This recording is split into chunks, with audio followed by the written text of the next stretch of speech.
Puna, a bit of an emotional roller coaster for you tonight, man. We saw the emotions, and I imagine it feels a little different now. Can you just give an idea what's going through your head at this moment? Yeah, to say the least, I went from one side of the spectrum to the other. I'm so happy right now, and honestly, I feel like everything's hitting me right now. The pain, the punches, I'm starving. I'm so happy I'm in. I can't believe it. It's like a dream come true.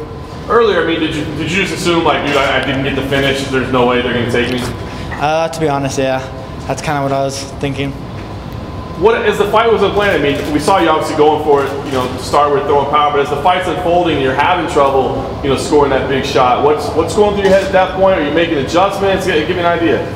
Yeah, making slight adjustments. I was still trying to throw some power, but I was trying to just make them a little more calculated, slipping off his punches and dinging him. But that dude didn't budge, man. Every crack, I feel like he didn't budge at all.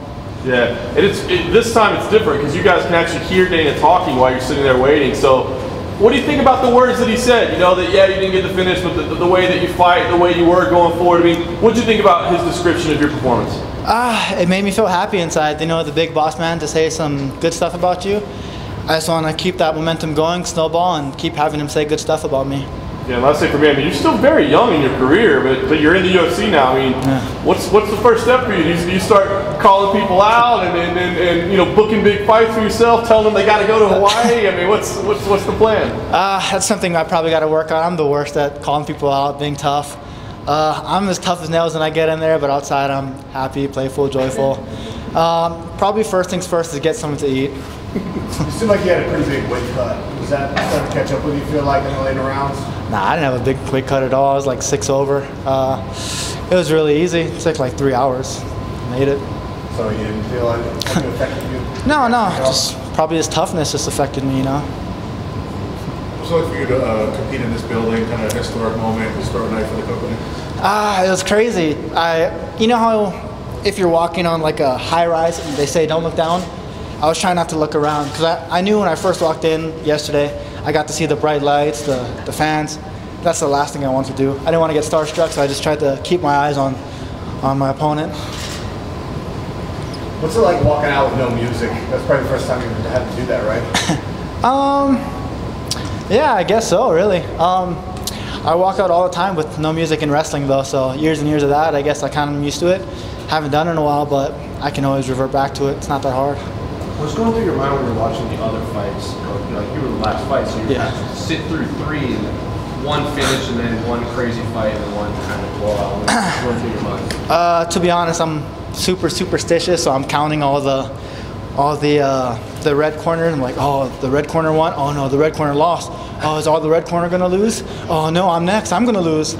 So I'm just trying to battle all those things in my head. If you're superstitious, do you have any pre-fight rituals you do every time? In my fight camps, I'll probably go through the whole season of Spartacus on Netflix, and before the fights, I'll listen to a little speech from Mike Tyson, just on repeat, on repeat, on repeat. Puna, can you talk about just the emotion that you had from having so many supporters in the crowd tonight, and just you felt like you had trainers in all quadrants of the ring? So, can you just talk about that? I want to blame them. It's probably their fault. I was so emotional. I felt like I let all of them down. But no, I'm so happy to have all of them there. It was really nice when I won. I got to kind of walk around. I got to shake hands with everyone, give everyone a hug. I could feel how happy they were for me, genuinely. They were genuinely happy for me, and it made me even more emotional. Was it hard that you had like 17 different people yelling instructions at you from different sides? Like which one do you listen to? No, not hard at all, because I could hear one person at all, and that was Ali.